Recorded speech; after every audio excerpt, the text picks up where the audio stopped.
दीवानापन episode 98। अब आगे। तभी जन्नत ने रिधान को खुद से दूर धक्का दे दिया। रिधान उसे गुस्से से देखने लगा। जन्नत तुरंत ब्लैंकेट से खुद को कवर करके कसमसाने लगी। उसने मन ही मन चिल्लाते हुए कहा, रिधान सूर्यवंशी, आप जैसा इंसान मैंने कहीं नहीं देखा। आपको सिर्फ मेरा फायदा उठाना है। अगर आपकी जगह कोई दूसरा इंसान होता तो मुझे दर्द में देखकर डॉक्टर को बुलाता, लेकिन आप यहाँ डॉक्टर को बुलाने की बजाय। अभी वो ये सब कुछ मन ही मन चिल्लाए ही जा रही थी कि तभी रिधान ने गुस्से के साथ कहा, मेरे अलावा तुम्हें कोई टच नहीं कर सकता।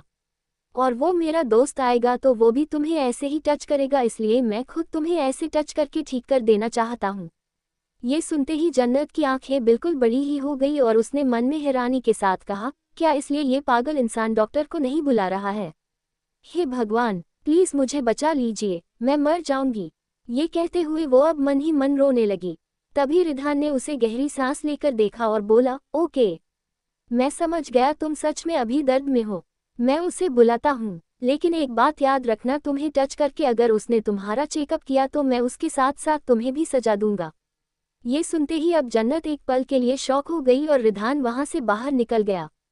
इधर जन्नत बस लाचारी से रिधान को देखते रह गई। इधर दूसरी तरफ कैफे में इस वक्त आशी अपना काम कर रही थी। तभी अन्नू उसके पास आए और गुस्से के साथ बोली, सच सच बताओ, तुम आखिर क्या करने की कोशिश कर रही हो? आशी ये सुनते ही एक पल के लिए चौंक गई। उसने तुरंत अपने मास्क को ठीक करते हुए कहा, आप क्या कह रही है, मैं कुछ समझी नहीं। अन्नू ने गुस्से के साथ कहा, तुम जब आखिरी बार जन्नत से मिलने गई थी तब तुमने उसे कौन सा तेल दिया था?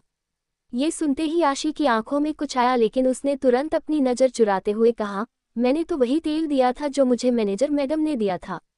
उन्होंने कहा था कि वो स्पेशल विदेश से आया है। ये सुनकर अन्नू ने गुस्से के साथ कहा, तुम्हें क्या लगता है मैं बेवकूफ़ हूँ?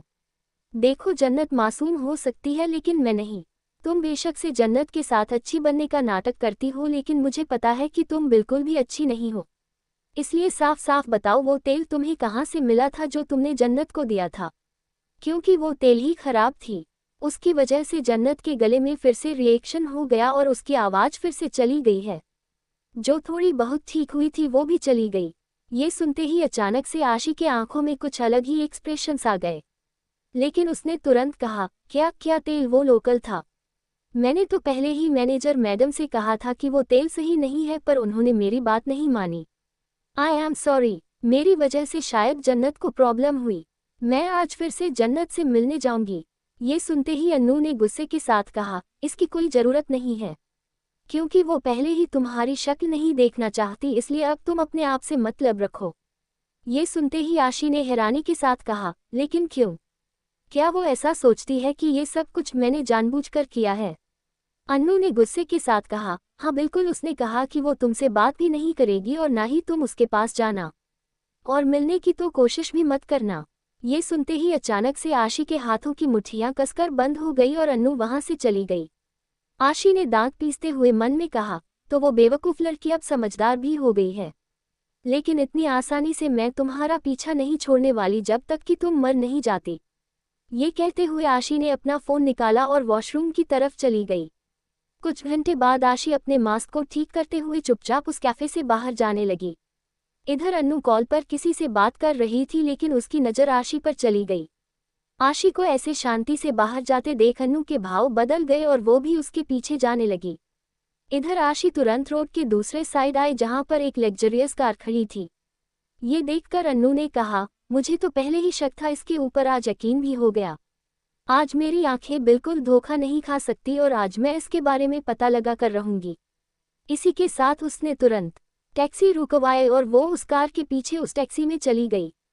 इधर दूसरी तरफ दोपहर का वक्त था। जन्नत गहरी नींद में सो रही थी और मानिक भावना के साथ कमरे से बाहर निकलते हुए बोला, मैंने पहले ही कहा था कि जो जहर का ओवरडोज इसे दिया गया था उससे इसके पेट में प्रॉब्लम्स होती रहेगी जब तक ये पूरी तरह ठीक नहीं हो जाती, इसलिए आप फिक्र मत कीजिए।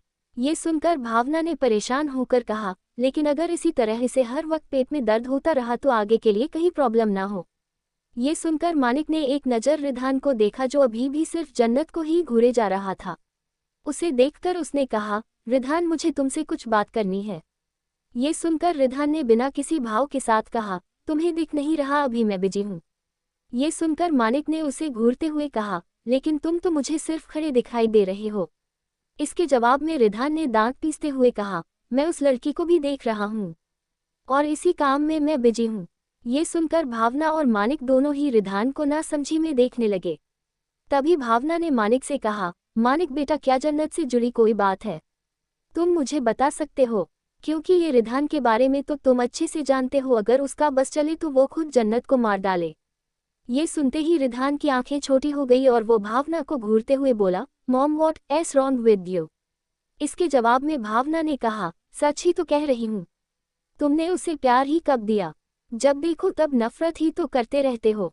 ये सुनते ही अचानक से रिधान के चेहरे पर एक तिरछी स्माइल आ गई और वो जन्नत को ध्यान से देखते हुए बोला, तो क्या आप चाहती है कि मैं इसे प्यार दूं?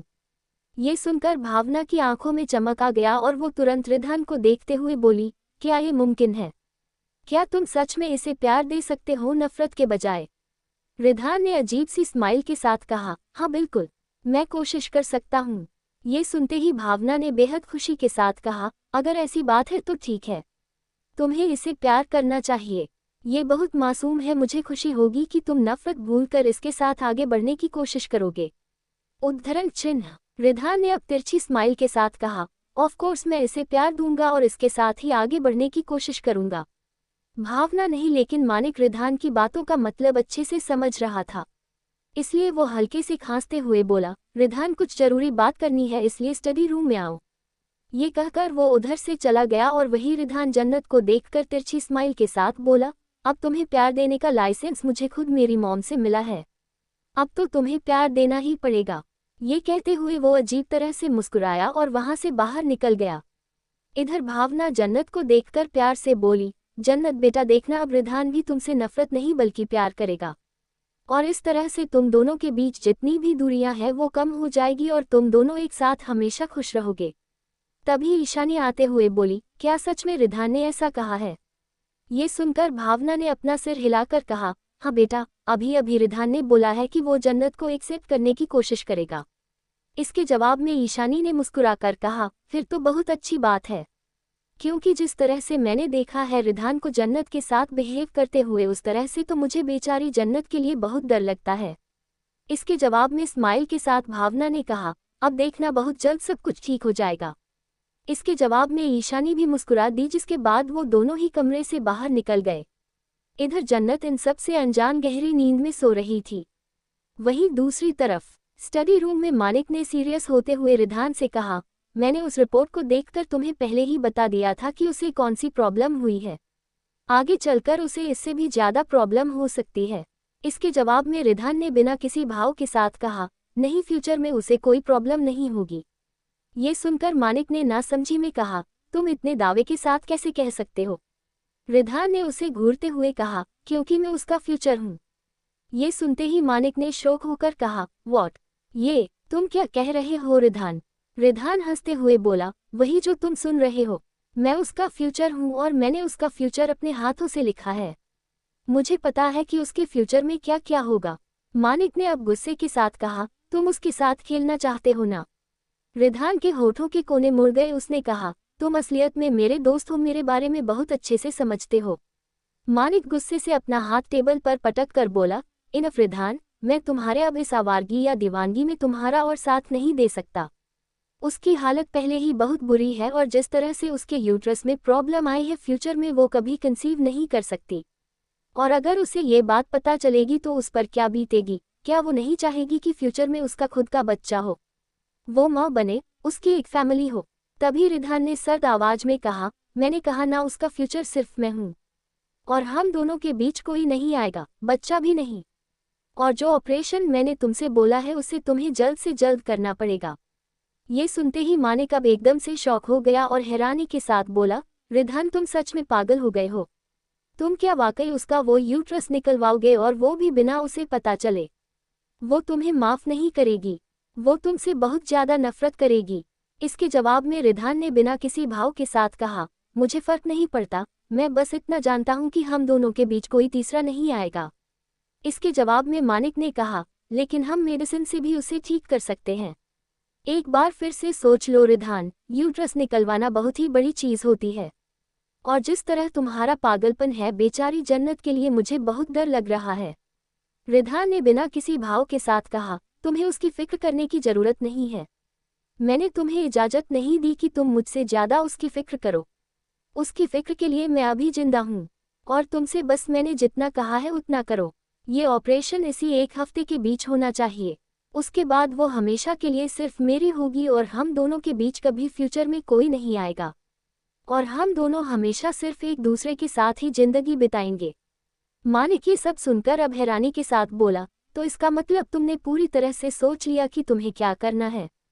इसके जवाब में बिना किसी भाव के साथ रिधान ने कहा, हाँ मैंने तो उसी दिन सोच लिया था जिस दिन तुमने मुझे उसकी रिपोर्ट को दिखाया था, और मैंने उसी दिन फैसला भी कर लिया था कि मुझे आगे क्या करना है, और अब बस तुम्हें मेरा वो काम करना है, दैट्स इट।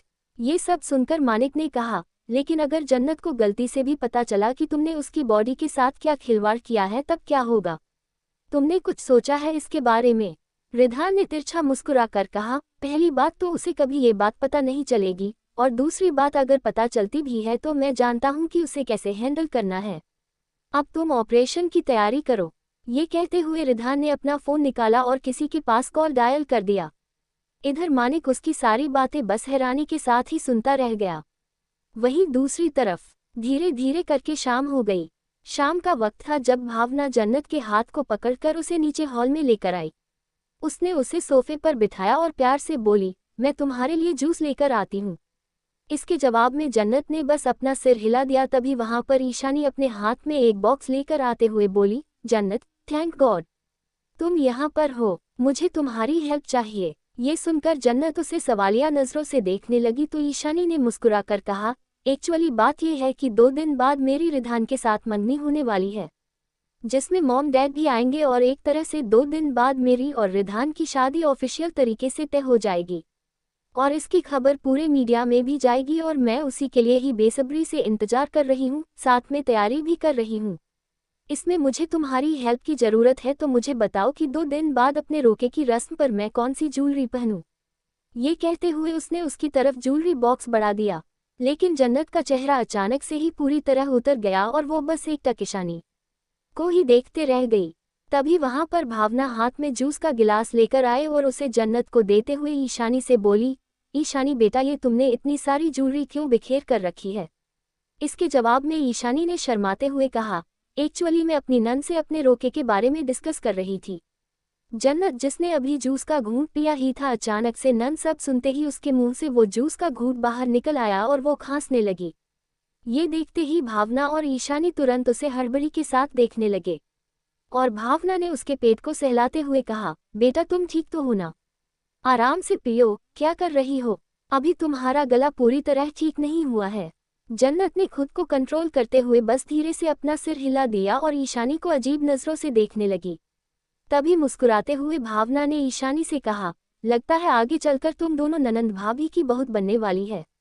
मैं तो बहुत ज्यादा खुश हूँ, अब बस 2 दिन बाद जल्दी से रोके की रस्म हो जाए, जिससे चारों तरफ ये बात फैल जाएगी। हमारे रिधान की शादी होने वाली है और फिर इसी हफ्ते में हम एंगेजमेंट भी करेंगे और उसके बाद 15 दिन के अंदर शादी, क्योंकि अब मैं शादी को ज्यादा वक्त नहीं देना चाहती।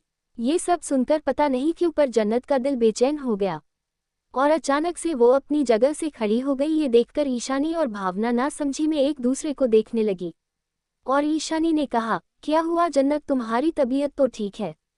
तभी जन्नत ने भावना से धीरे से कमरे की तरफ इशारा किया। ये देखकर भावना ने कहा, पर बेटा तुम काफी देर से कमरे में थी, तुम वहां बोर हो जाती इसलिए तो मैं यहाँ लेकर आई थी। तुम फिर से कमरे में क्यों जाना चाहती हो? क्या तुम्हें यहाँ अच्छा नहीं लग रहा या फिर हमारी बातें अच्छी नहीं लग रही है? ये सुनते ही जन्नत ने मन में चीखते हुए कहा, हाँ नहीं अच्छी लग रही मुझे आप सब की बातें, नहीं बनना मुझे किसी की नंद, नहीं बनाना मुझे किसी को अपनी भाभी। लेकिन उसके चेहरे पर एकदम से खामोशी थी। तभी ईशानी ने कहा, शायद अभी उसकी तबीयत पूरी तरह ठीक नहीं हुई है। आप एक काम कीजिए, उसे कमरे में लेकर चली जाए। मैं खुद रिधान से जाकर अपने ईयरिंग्स को चूज करवाती हूँ। आखिर वो मेरा होने वाला पति है, उसे इतना तो करना ही चाहिए ना मेरे लिए। जैसे ही ईशानी ने ये कहा, अचानक से जन्नत के एक्सप्रेशंस बदल गए और उसने दूसरे ही पल अपनी जगह वापस से बैठ गई और ईयरिंग्स को अपने हाथों में लेकर देखने लगी। ये देखकर एक पल के लिए ईशानी को कुछ समझ नहीं आया और वही भावना भी कंफ्यूजन में उसे देखने लगी। लेकिन तभी जल्दी से जन्नत ने एक ईयररिंग उसके तरफ बढ़ा दिया और अपने हाथों से ओके का साइन बनाकर अपना सिर हिलाने लगी, जिसे देखकर ईशानी ने हिचकिचाते हुए कहा, चलो अच्छा है तुमने खुद चूज कर दिया, अब मुझे रिधान के पास नहीं जाना पड़ेगा। वैसे तुम्हारी चॉइस बहुत अच्छी है, ये मुझे भी पसंद था, अब मैं यही पहनूंगी। जन्नत ने स्माइल के साथ अपना सिर हिला दिया और भावना भी फिर ये देखकर मुस्कुराने लगी। लेकिन तभी जन्नत ने मन ही मन खुद को गालियां देते हुए कहा, पागल लड़की क्या कर रही हो तुम तो कमरे में जाने वाली थी ना, तो अचानक से ज्वेलरी क्यों सेलेक्ट करने लगी? तुम्हें क्या हो रहा है जन्नत? तुम सच में इस बीमारी की वजह से पागल हो जाओगी, तुम्हें जल्द से जल्द यहाँ से बाहर निकलना पड़ेगा। ये कहते हुए उसका चेहरा बिल्कुल उतर गया। लेकिन तभी वहां पर एक भारी आवाज आई, यहाँ क्या हो रहा है? उस आवाज को सुनते ही सभी गेट की तरफ देखने लगी। आगे की स्टोरी अगले एपिसोड में।